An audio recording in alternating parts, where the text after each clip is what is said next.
ನಮಸ್ಕಾರ ಎಲ್ಲರಿಗೂ. ಶ್ರಾವಣ ಶುಕ್ರವಾರ, ಎರಡನೇ ಶುಕ್ರವಾರ ವಿಶೇಷವಾಗಿರುತ್ತೆ. ಹಾಗೆ ವರಮಹಾಲಕ್ಷ್ಮಿ ಪೂಜೆನೇ ಇರುತ್ತೆ ಸ್ನೇಹಿತರೆ. ಈ ಆಷಾಢ ಮುಗಿದಿನ ಶ್ರಾವಣ ಬಂತು. ಎಲ್ಲ ಹಬ್ಬಗಳು ಹಾಗೆ ಒಂದ್ರ ತಪ್ಪಕ್ಕೆ ಒಂದು ಹಬ್ಬ ಶುರು ಆದಂಗೆ ಲೆಕ್ಕ. ಹಾಗೆ ನೋಡಿ, ಎರಡನೇ ಶುಕ್ರವಾರದಿಂದ ಒಂದು ಅಷ್ಟಕ ಸ್ತೋತ್ರಂ ಅಂತ ಬರುತ್ತೆ, ಲಕ್ಷ್ಮೀ ಅಷ್ಟಕ ಸ್ತೋತ್ರ. ನೀವು ಪ್ರತಿದಿನ ಹೇಳಲಿಕ್ಕೆ ಆಗದೇ ಇದ್ದರೂ ಪರವಾಗಿಲ್ಲ, ಪ್ರತಿ ಶುಕ್ರವಾರನಾದರೂ ಸಾಯಂಕಾಲ ಟೈಮು ನಾನು ಹೇಳಿದ್ದನ್ನು ನೀವು ವಿಡಿಯೋ ಹಾಕಿರ್ತೀನಲ್ವ ಅದನ್ನಾದರೂ ಆನ್ ಮಾಡಿಡಿ. ಇಲ್ಲ ನಾವು ಹೇಳ್ತೀವಿ ಅನ್ನೋದಾದರೆ ಶುಕ್ರವಾರ ಸಾಯಂಕಾಲ ಇಲ್ಲ ಬೆಳಗ್ಗೆ ಪೂಜೆ ಆದ ತಕ್ಷಣ ನೀವು ಹೇಳ್ಬೋದು. ಇದು ಹೇಳೋದ್ರಿಂದ ನಿಮ್ಮಲ್ಲಿ ಆರ್ಥಿಕವಾಗಿ ಬಲವಾಗುತ್ತೆ. ಏನೋ ಒಂದು ಪದಾರ್ಥ ಇಲ್ಲ ಅನ್ನೋದಕ್ಕಿಂತ ಇದೆ, ಒಟ್ಟು ಬೇಗ ಖಾಲಿ ಆಗದೆ ಇರೋದು, ಎಲ್ಲಿಂದನೋ ನಮಗೆ ಒಟ್ಟು ಒಂದು ಹೆಲ್ಪ್ ಆಗಿಬಿಡುತ್ತೆ. ಈ ಆರ್ಥಿಕವಾಗಿ ನಾನು ತುಂಬ ಸಫರಾಗಿ, ಆಮೇಲೆ ಯಾರೋ ಹೇಳಿದ್ದಿದ್ದು ಈ ಥರ ಒಂದು ಡೈಲಿ ಹೇಳ್ಕೊತೀರಿ ಅಂತಂದು. ನಾನು ಇದನ್ನು ಡೈಲಿ ನೋಡಿ ಈ ಥರ ತೋರಿಸ್ತೀನಿ ತಾಳಿ ನಿಮಗೆ. ಈ ಥರ ಒಂದು ಡೈರಿಯಲ್ಲಿ ಬರೆದಿಟ್ಕೊಂಡಿದ್ದೀನಿ. ಡೈಲಿ ಹೇಳ್ತೀನಿ, ನಾನು ಬೆಳಗ್ಗೆ ಸ್ನಾನ ಆದ ತಕ್ಷಣ ಹೇಳ್ತೀನಿ. ಇಲ್ಲಪ್ಪ ಅಂತಂದರೆ ನಾನು ಸಾಯಂಕಾಲ ದೀಪ ಹಚ್ತೀನಲ್ಲ ಆವಾಗಲಾದ್ರೂ ಹೇಳ್ತೀನಿ. ಸ್ನೇಹಿತರೆ, ಇದನ್ನು ಹೇಳೋದ್ರಿಂದ ನೀವು ಆರ್ಥಿಕವಾಗಿ ಬಲ ಆಗ್ತೀರ. ಒಂದು ಏನಪ್ಪ ಅಂತಂದರೆ ದುಡಿದ ದುಡ್ಡು ಆಗಲಿ, ಮನೆಯಲ್ಲಿ ತಂದಂತಹ ರೇಷನ್ ಆಗಲಿ ಸಮೃದ್ಧಿ ಆಗುತ್ತೆ. ಅದಕ್ಕೋಸ್ಕರ ನಾನು ಈ ಒಂದು ಅಷ್ಟಕ ಸ್ತೋತ್ರಮ್ದು ಏನಿರುತ್ತಲ್ಲ, ನೀವು ನಾಳೆ ವರಮಹಾಲಕ್ಷ್ಮಿ ಹಬ್ಬದ ದಿನ ಕಥೆಯಂತೂ ಓದ್ತಿರಲ್ವ, ಕತೆ ಓದಿ ಮುಗಿದಾದ್ಮೇಲೆ ಇದನ್ನು ನೀವು ಒಂದು ಸಲ ಹೇಳಿಬಿಡಿ. ಇದನ್ನು 2 ಸಲ ಹೇಳಬೇಕು. ಏಕೆಂದರೆ ಇದರಲ್ಲಿ ಬರೆದಿದೆ ನೋಡಿ, ಏಕಕಾಲೇ ಪಟೇ ನಿತ್ಯಂ ಮಹಾಪಾಪ ವಿನಾಶನಂ. ಒಂದು ಸಲ ಹೇಳಿದರೆ ಪಾಪ ವಿನಾಶನ. ದ್ವಿಕಾಲಂ ಪಟೇ ನಿತ್ಯಂ ಧನಧಾನ್ಯ ಸಮನ್ವಿತ. ನೀವು ಇದನ್ನು 2 ಸಲ ಹೇಳಿದೆ ಅಂತಂದರೆ ನಿಮ್ಮ ಮನೆಯಲ್ಲಿ ಧನಧಾನ್ಯ ಅನ್ನೋದೇನಾಗುತ್ತೆ, ಸಮೃದ್ಧಿ ಆಗುತ್ತೆ. ಇದು ನನ್ನ ಅನುಭವ. ನಾವು ಸುಮಾರು ಏನು ಏಕ್ದಮ್ ನಾವು ಹಿಂಗೆ ಬೆಳೆದು ನಿಂತಿಲ್ಲ. ನಾವು ಇವನ್ನೆಲ್ಲ ಮಾಡಿ ಮಟ್ಟಿನೇ ಮನೆಯಲ್ಲಿ ಒಂಥರ ಪಾಸಿಟಿವ್ ಎನರ್ಜಿ ಬರೋ ಆಗಬೇಕು ಅಂತಂದರೆ ಇವನ್ನೆಲ್ಲ ನಾವು ಮಾಡಲೇಬೇಕಾಗುತ್ತೆ. ಸ್ನೇಹಿತರೆ, ಈಗ ನಾನು ಇದನ್ನು ಮಂತ್ರನ ಹೇಳ್ತೀನಿ. ಅದನ್ನು ನೋಡಿ ನೀವಾದರೂ ಹೇಳ್ಕೊಳ್ಳಿ, 2 ಸಲ ಹೇಳ್ಕೊಳ್ಳಿ.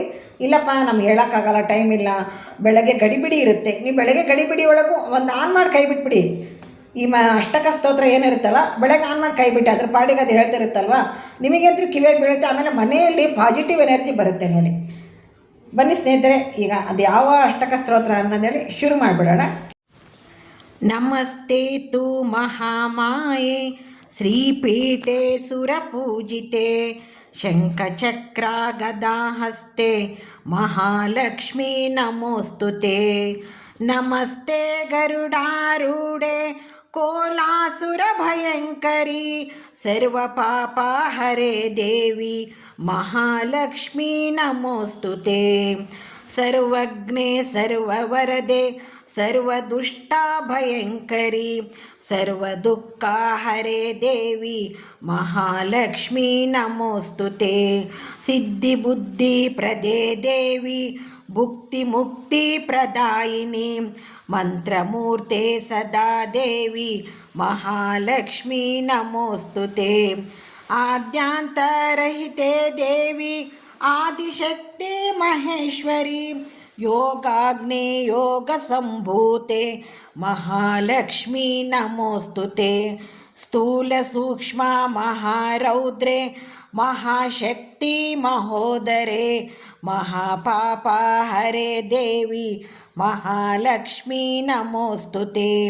ಪದ್ಮಾಸನ ಸ್ಥಿತಿ ದೇವಿ ಪರಬ್ರಹ್ಮ ಸ್ವರೂಪಿಣಿ ಪರಮೇಶಿ ಜಗನ್ಮಾತಾ ಮಹಾಲಕ್ಷ್ಮೀ ನಮೋಸ್ತುತೆ.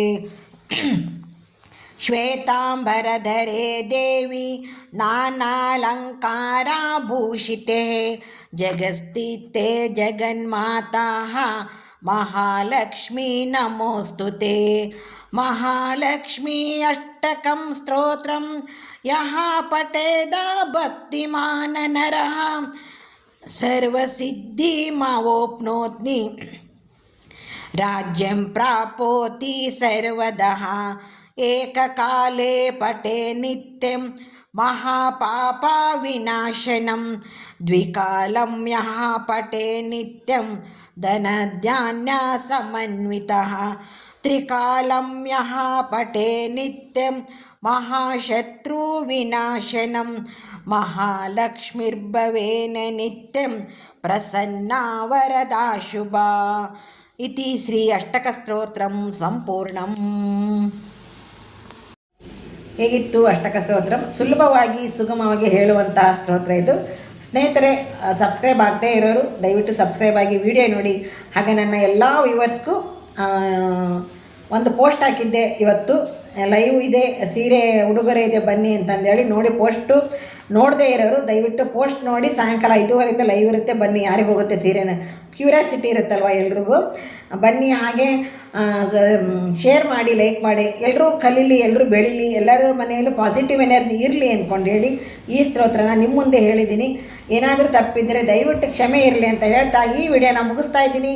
ಎಲ್ಲರಿಗೂ ನಮಸ್ಕಾರಗಳು, ಎಲ್ಲರಿಗೂ ಧನ್ಯವಾದ.